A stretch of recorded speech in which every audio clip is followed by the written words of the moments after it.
It was supposed to be Sunday pot roast, a comforting ritual of family and food, not a high-stakes courtroom drama.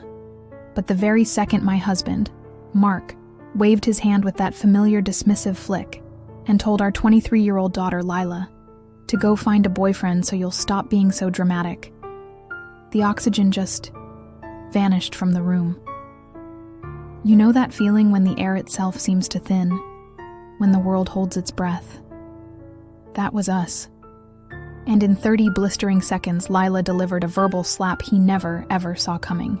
The kind that makes you forget how to breathe, how to blink, how to even think. We were all just suspended. I've been married to Mark for 22 years now, and for at least 20 of those, maybe even more, he's run our house like it was his personal boardroom. Every opinion offered was graded. Every feeling expressed was marked pending approval. It was a subtle, insidious kind of control, one that seeped into the very foundations of our family life. Our kids, bless their hearts, learned early on that Dad's word wasn't just final, it was gospel. There was no appeal, no negotiation, no debate. If he declared your new haircut looked unprofessional, you didn't argue. You just quietly booked another trim the next day. If he decided your chosen college major was cute, which was his dismissive term for anything he deemed impractical or unprofitable, you immediately prepared extra stats graphs and a full PowerPoint presentation to prove its potential ROI, return on investment naturally. Most nights, I swallowed my words until they tasted like bitter chalk, a metallic tang of unspoken thoughts and stifled frustration. It became a habit, a reflex, a silent surrender I barely even registered anymore. Lila, our sharp, observant daughter, watched me do it. She saw the way my shoulders would tense, the subtle flicker in my eyes, the quick, almost imperceptible shake of my head when Mark would say something particularly cutting. She used to tug on my sleeve when she was little, her brow furrowed with a concern that was far too mature for her age, and whisper, "Mom, why don't you just tell him?" I'd offer her a weak, practiced smile, a weary shrug, and murmur, "Pick your battles, sweetie. You have to pick your battles." It was my mantra, my coping mechanism, my quiet resignation. That night, though, that fateful Sunday pot roast night, Lila decided she'd finally picked hers. And she wasn't just picking a battle. She was declaring war on a 20-year-old dynasty of unspoken rules and unchallenged authority. Dinner had started, deceptively, normally. The aroma of rosemary and slow-cooked beef filled the air, a scent that usually promised comfort and togetherness. Mark, predictably, was holding court, bragging about closing some colossal deal that week, detailing the intricate maneuvers and the sheer brilliance of his negotiation skills. I, equally predictably, was passing the potatoes, a silent, almost robotic dance I'd perfected over 2 decades. Lila's older brother, Nate, bless his cynical heart, was already bracing us, and himself, for another one of Mark's impromptu sermons on market volatility or the ever-present threat of economic downturn. It was the usual symphony of our Sunday evening. Then, Lila, with a hopeful glint in her eye, mentioned her news. She'd just been promoted to project lead at her nonprofit, an incredible achievement, especially given she was the first 23-year-old ever to hold such a position. Her voice carried a quiet pride, a genuine thrill. For a moment, I saw a flicker of something in Mark's eyes, perhaps a glimmer of paternal pride, quickly extinguished. Instead, he chuckled, a sound that was more condescending than amused. "Well, it's not like you're making real money, honey, is it?" he quipped, completely deflating her moment. The words hung in the air, heavy and unwelcome. I saw her knuckles whiten around her fork, a subtle tension that spoke volumes. It was a familiar pattern, this casual dismissal of anything that didn't fit his narrow definition of success. But he didn't stop there. He kept going, relentlessly, oblivious to the storm brewing. "Honestly, Lila, you should really focus on dating someone established, someone who can provide for you, instead of chasing these rainbows. That's when the delicious pot roast in my mouth suddenly turned to dry, tasteless sawdust. The warmth of the meal evaporated, replaced by a cold dread. I felt a familiar tightness in my chest, a quiet alarm bell ringing in the back of my mind. This wasn't just a dismissive comment. It was a fundamental invalidation of her passions, her hard work, her entire sense of purpose. And I knew, deep in my gut, that this time, it was different. This time, the quiet before was about to end. Lila didn't just put her fork down, she set it down. It was a deliberate, almost ceremonial gesture, the clink against the ceramic plate echoing disproportionately loud in the sudden hush. It was the way you'd lay a loaded gun on a table, with an air of finality and immense gravity. Her eyes, usually sparkling with an easy warmth, were now fixed on Mark. Not through him, not past him, but directly, intensely, at him. It was a gaze I'd rarely seen directed at her father, a look of unblinking clarity and unwavering resolve.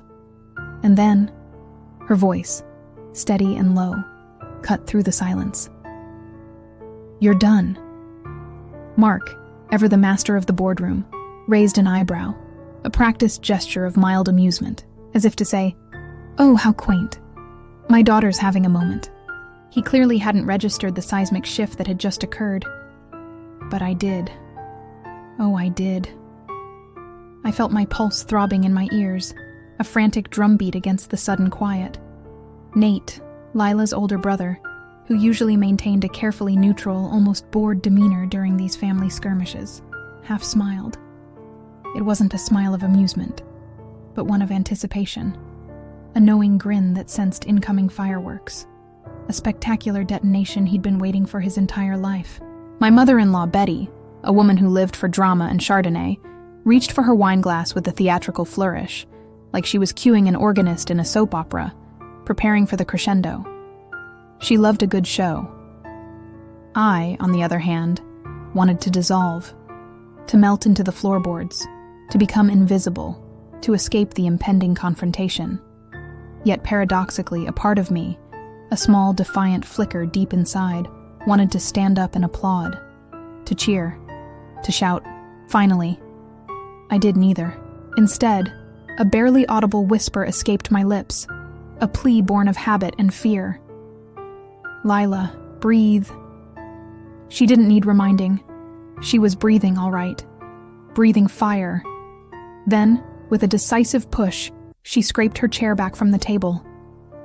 The sound, a harsh grating shriek of wood against tile, sliced straight through the fragile small talk, through the simmering tension, through everything.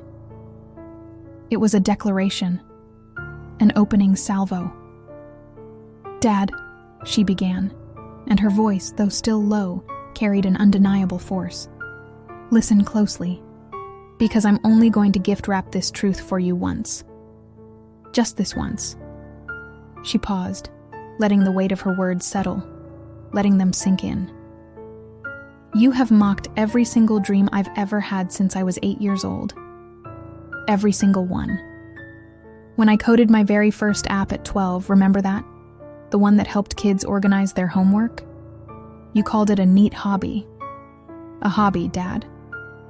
When I worked my tail off, pulled all-nighters, and earned a full ride to State University, not just any scholarship, but a full ride, you told relatives it was affirmative action charity. You undermined my hard work, my intelligence, my very right to be proud."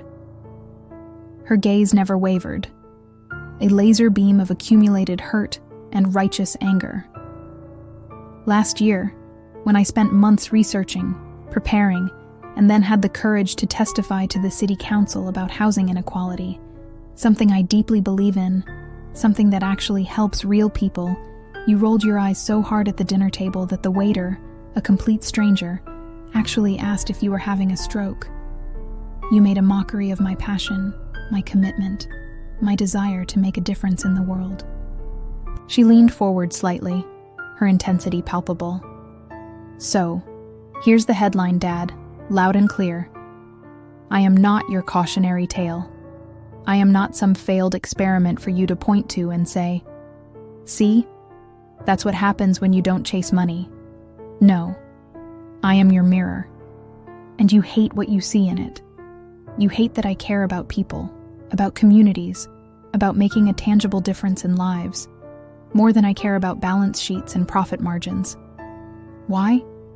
Because it reminds you, every single day, that you don't. It reminds you of the part of yourself you've let wither and die. Her voice gained momentum, a powerful current. You call it rainbow chasing. You dismiss my work with a wave of your hand. But the board I sit on, the one that oversees a budget larger than most small businesses, they call it a $7 million budget, a budget that I, your rainbow-chasing daughter, manage without a single late audit, without a single question mark. I measure worth by how many kids kept the lights on in their homes last winter, because my program stretched a grant to its absolute limit. You measure worth by stock options, by quarterly earnings, by the size of your portfolio. And that, Dad, is the fundamental difference between us. Her voice rose, resonating with an authority that stunned us all. And you will never, do you hear me? Never speak to me like a project you can delegate again, like some subordinate you can dismiss with a flick of your wrist. Mom has swallowed that tone, that dismissive condescension, for 2 decades. She's found her way to cope, her way to survive, but I am not built that way. I refuse to be. From this second on, if you cannot look me in the eye and show me basic, fundamental respect, if you cannot acknowledge my worth as a person, as an adult, as your daughter, then you forfeit the right to look at me at all. She exhaled, a long, slow breath, as if she'd just dropped a 50-pound pack she'd been carrying for years. The silence that followed wasn't just quiet. It was deafening. No one cheered, no one clapped, no one even breathed. Mark's mouth hung slightly open, a caricature of a fish unsure which side of the glass he was on, gasping for an explanation, for a rebuttal that simply wasn't there. For the first time in our entire 22 years of marriage, my husband, the man who always had the last word, the sharpest retort, the perfectly crafted comeback, had absolutely nothing to add. He was utterly, completely speechless. Have you ever experienced a dining room go so profoundly quiet that the almost imperceptible hum of the chandelier, usually a background drone, suddenly seems deafeningly loud? That was us. The air was thick, heavy, charged with the aftershocks of Lila's words. Betty's wine glass, which she had been so dramatically reaching for, hovered mid-air, her hand frozen in suspended animation, her eyes wide with a mix of shock and, I suspect, a perverse delight at the spectacle. Nate's fork, which had been resting casually against his porcelain plate, now seemed poised to shatter something if it dared to move, an artifact in a suddenly petrified world. I could feel my own heartbeat, a frantic, insistent rhythm, not just in my chest, but in my gums, a strange, almost painful thrumming. Mark's face, usually so composed, so unreadable, became a rapid-fire montage of conflicting emotions. First, pure, unadulterated shock, as if he'd been struck by lightning. Then, a flush of embarrassment crept up his neck, a rare sight for a man who prided himself on his impenetrable composure. After that, something flickered, something that might have been pride. A grudging acknowledgement of Lila's power, her eloquence, her sheer audacity, trying desperately to find a doorway, a crack to emerge from.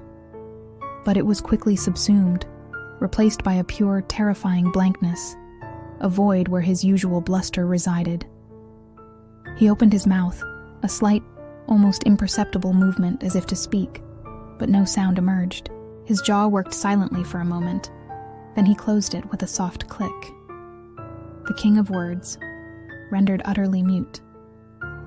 Lila, meanwhile, after her earth-shattering pronouncement, simply sat back down in her chair.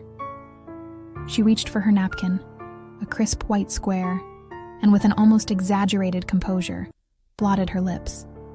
Then, as if she'd just made a perfectly mundane request, she looked at me, her eyes sparkling with a mix of triumph and exhaustion, and said, her voice clear and steady, "Pass the gravy, please." It was a masterclass in mic drop execution, followed by a nonchalant return to the ordinary.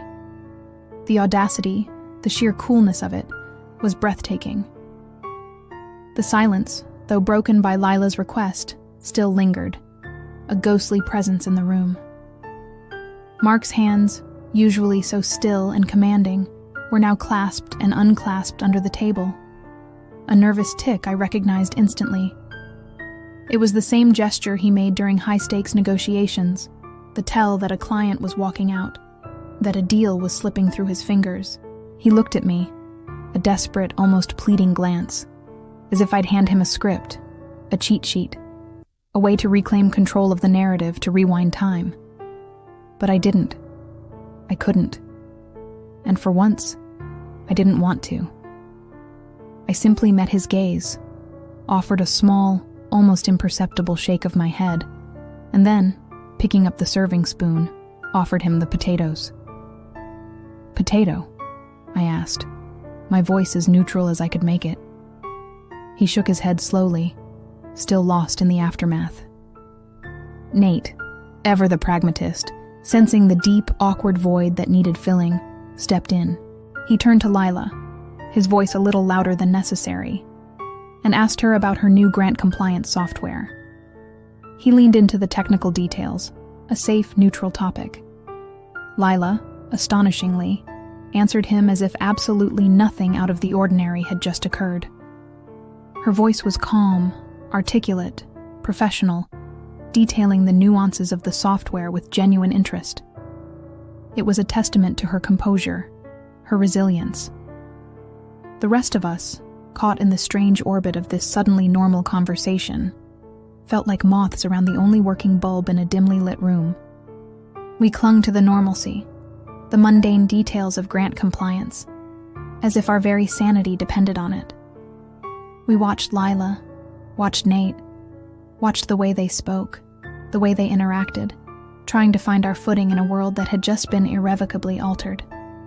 It was a fragile peace, a temporary truce, but it was a beginning, a very, very awkward beginning. The dinner limped on, a strained pantomime of normalcy. Then, after what felt like an eternity, Mark finally pushed back his chair. I need to take a call," he mumbled, his voice uncharacteristically subdued, lacking its usual booming authority. It was a flimsy excuse, and we all knew it. There was no urgent call. There was just an urgent need to escape. We heard the back door click shut, a soft, definitive sound that marked his retreat. 10 minutes later, the low rumble of his truck engine firing up broke the lingering quiet. We listened, collectively, for the inevitable. The screech of tires, the furious peel-out, the dramatic exit that usually accompanied Mark's storm-offs. But it didn't come. Instead, he rolled away slow, almost ponderously, like the road itself needed reviewing, needed careful consideration. It was an exit devoid of his usual bluster, a quiet departure that spoke more volumes than any angry roar could have. Betty, my mother-in-law, was the first to break the heavy silence that followed. She sighed dramatically, finally taking a long, much-needed sip of her wine. "Well," she declared, her voice a little shaky, "I think I just aged 10 years. Nate, surprisingly, let out a sharp, almost surprised laugh. It was a sound tinged with relief, a release of tension he hadn't realized he was holding. Lila, meanwhile, reached for my hand under the table. Her fingers found mine, and she squeezed. It wasn't a casual squeeze. It was a firm, deliberate pressure. I squeezed back, a silent Morse code of 20 years of shared experiences, of unspoken understanding, of a lifetime of quiet observation. I'm sorry. For all the times I didn't speak up. Thank you. For being brave enough to do what I couldn't. I love you. More than words could say. It was a moment of profound connection. a silent affirmation of a bond that had just been forged anew, stronger than ever. The aftermath of the pot roast incident felt surreal, almost dreamlike. I moved through the kitchen mechanically, cleaning dishes, each clink of ceramic against ceramic a punctuation mark in the quiet. Lila stood beside me, drying, her movements just as automatic. We worked in tandem, a familiar rhythm, but the air between us was different, charged with unspoken emotions. I finally broke the silence, my voice a little hesitant. Are you okay, sweetie?" I asked, turning to face her. She shrugged, a small, weary gesture. "I've been rehearsing that speech since I was 14, Mom," she admitted, her voice soft. Tonight, the curtain just finally rose. The weight of that statement hit me like a physical blow. 14. That's how long she'd been carrying this burden, preparing for this moment, internalizing my silence and her father's dismissals. It shattered me to think of the years of quiet indignation, the careful crafting of words, the slow burn of injustice she'd endured. I wanted to say so many things. I wanted to tell her how guilty I felt for staying quiet for so long, for not being the one to stand up. I wanted to tell her how incredibly proud I was of her, a pride so fierce it almost hurt. And I was terrified too. Terrified of what we'd just unleashed. Terrified that we'd opened a fault line in our family that might never close. But the words caught in my throat, tangled with emotion. Instead, I settled for something simpler, something that felt safe, yet profound. "I've never seen him speechless, Lila," I said, a faint smile playing on my lips. She looked at me then, and a soft, genuine smile spread across her face, a radiant, unguarded expression I hadn't seen in years. "I've never seen you smile like that, Mom," she replied, her eyes crinkling at the corners. And in that moment, I realized she was right. I hadn't even realized I was smiling. It wasn't just a smile of relief or pride. It was a smile of liberation, of seeing a path forward, a glimmer of hope for a family that had been stuck in a pattern for far too long. It was the beginning of a different kind of healing, a shared understanding that had been missing for decades. The immediate aftermath of Lila's speech wasn't a sudden transformation. It was messy, uncomfortable, and frankly, a bit bewildering. Mark stayed in the guest room for days, a silent, brooding presence on the periphery of our lives. The house felt both quieter and heavier, without his usual boisterous energy, replaced by a palpable tension. Then, he left on a pre-planned business trip, which felt like a blessed reprieve, allowing us all to exhale and process the seismic shift. When he finally returned, 3 weeks later, something was different. He didn't come home with his usual triumphant swagger. Instead, he came bearing a small, carefully wrapped gift for Lila. Inside, nestled in tissue paper, was a tiny cactus. Her favorite kind, the sort that blooms neon once a year if you respect its space and give it just the right amount of neglect. It was a surprisingly thoughtful gesture, a small olive branch from a man who rarely acknowledged anyone's preferences but his own. He asked if they could talk, just the two of them, on the porch. My heart started jackhammering in my chest as I watched them from the kitchen window, a silent, anxious observer. This was it, the real reckoning. He spoke first, his gaze fixed on the floorboards, avoiding Lila's direct stare. His voice was low, almost hesitant, a stark contrast to his usual booming pronouncements. "Lila," he began, and the way he said her name was different, softer, more vulnerable.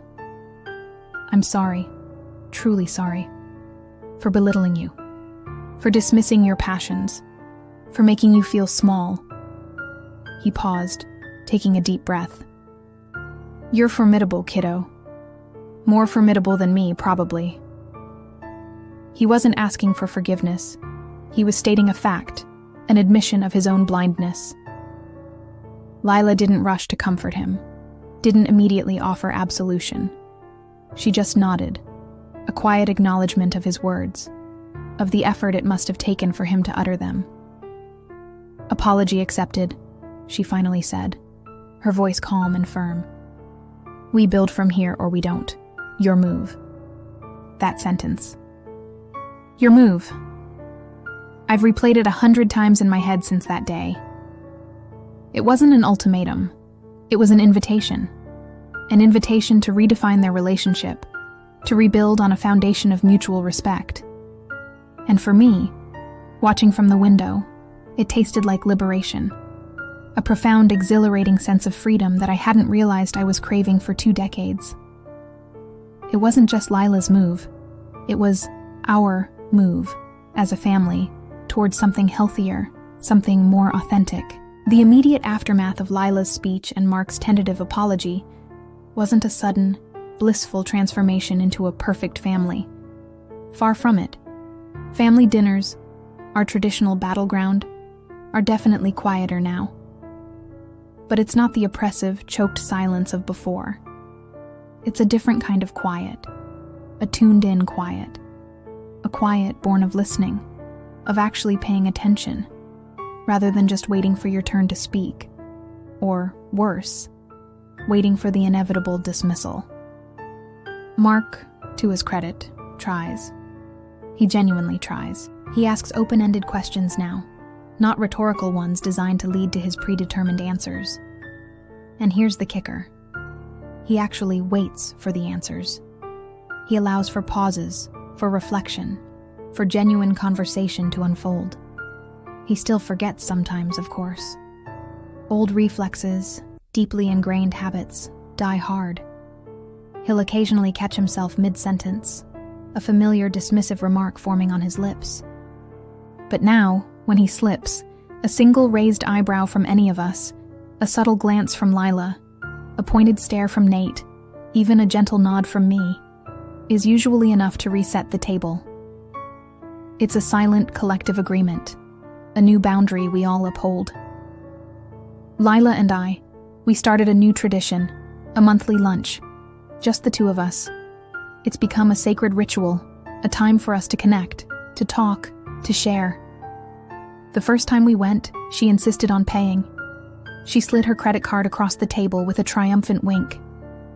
"Real money, see?" she quipped, referencing her father's earlier jab. We both burst out laughing, a genuine, uninhibited peal of joy that drew curious glances from other diners. We laughed so hard, so freely, that the waiter eventually came over, a concerned look on his face, asking if we needed water.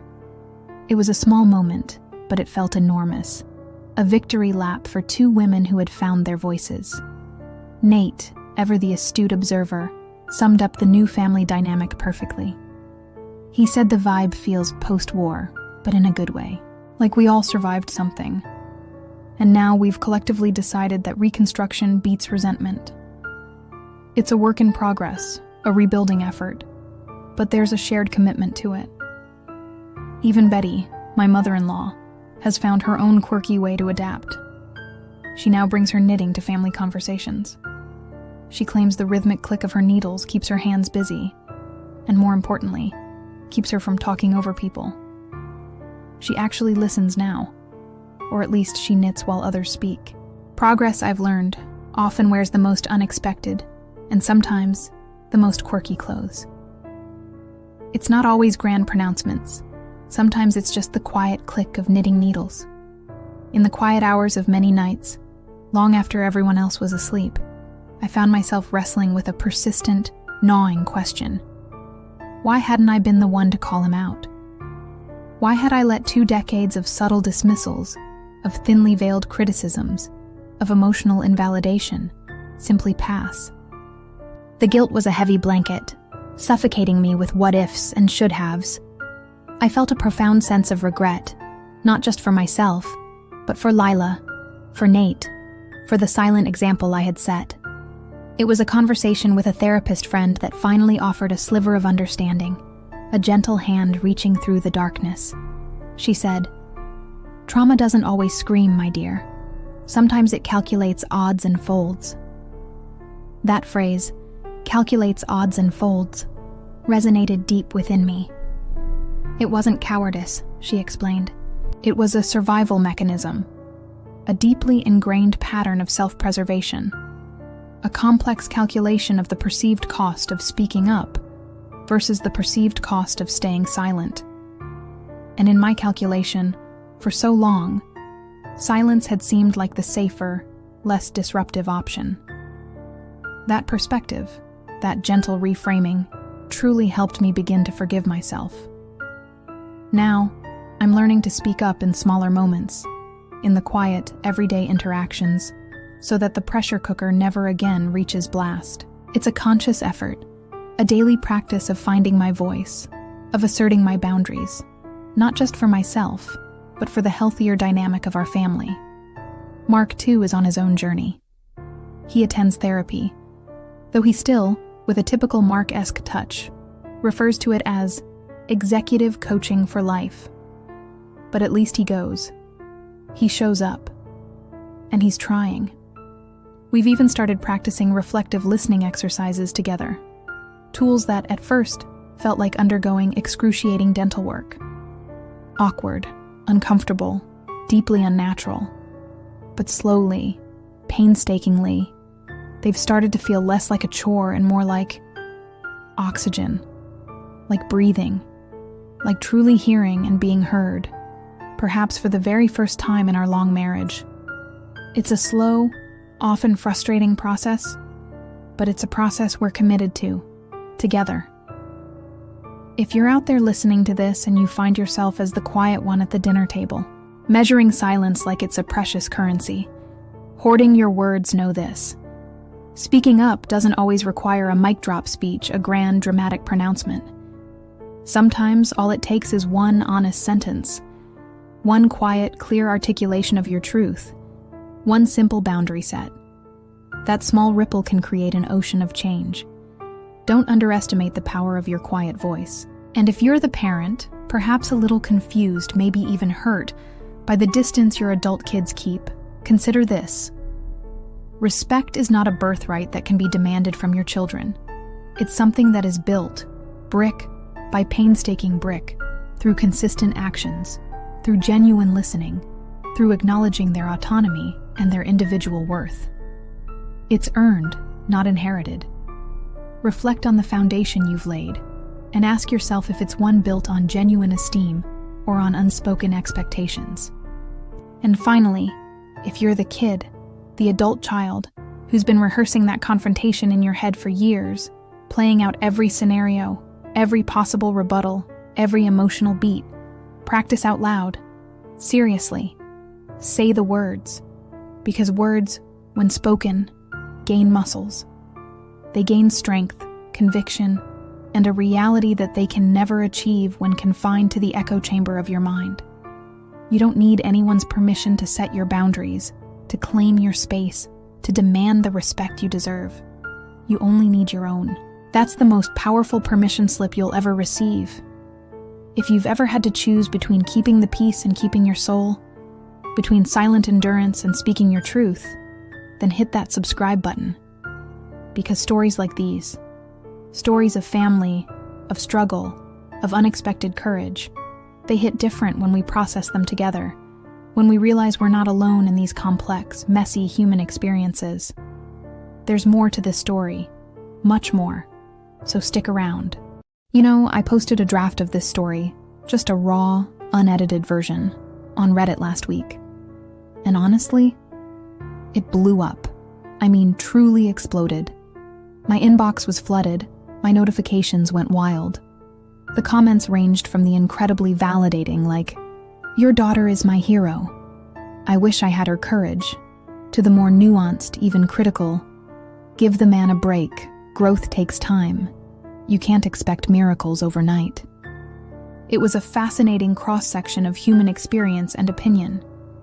One user wrote, with a heartbreaking honesty, "I'm 60 years old, and I'm still waiting for courage like that, still waiting for my own Lila moment." Another comment, equally poignant, came from a different perspective. "I am the dad in this scenario, or at least I recognize parts of myself in Mark. How do I fix it? Where do I even begin?" These comments, these raw, unfiltered reactions, showed me just how deeply this story resonated with so many people, from so many different walks of life, with so many different roles in their own family dramas. I'm going to read some of these incredible replies and share them in the next video, so please drop your own take below. Tell me what you think, what you felt, what this story brought up for you. I'd absolutely love to include your perspective. Your voice matters. Lila's speech, that singular, unforgettable moment at the pot roast dinner, didn't just change our immediate family, it became instant family folklore. The kind of story that gets retold, embellished, and quoted at every holiday gathering, every barbecue. Cousins, even the usually aloof teenagers, now shorten it to a pithy, powerful mantra. Grant me respect, or lose me. It's become a shorthand for setting boundaries, a testament to standing your ground. Mark, predictably, still winces every time he hears it, a faint flush creeping up his neck. But he lets it stand. He doesn't interrupt, doesn't dismiss, doesn't try to change the narrative. That, in itself, is a monumental shift. The most surprising ripple effect, though, came last month.